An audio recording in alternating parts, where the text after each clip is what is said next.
উড়ানের অনুমতি না মেলায় ঝাড়খণ্ডে প্রায় ৩ ঘন্টা আটকে রইল লোকসভার বিরোধী দলনেতা রাহুল গান্ধীর হেলিকপ্টার। এই ঘটনায় কেন্দ্রীয় অসামরিক বিমান পরিবহন মন্ত্রকের নিয়ন্ত্রণাধীন এয়ার ট্রাফিক কন্ট্রোল এটিসি এর বিরুদ্ধে রাজনৈতিক ষড়যন্ত্রের অভিযোগ তুলেছে কংগ্রেস।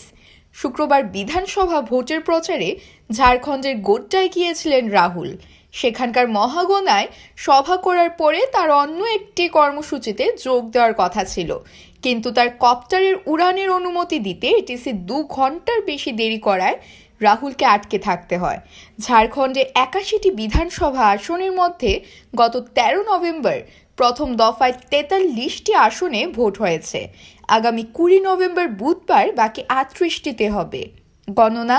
23 নভেম্বর ভোটের আগে রাহুলের কপ্টার বিভ্রাটের ঘটনা তাই রাজনৈতিক মাত্রা পেয়েছে। ব্যুরো রিপোর্ট, প্রতিদিন ত্রিপুরা।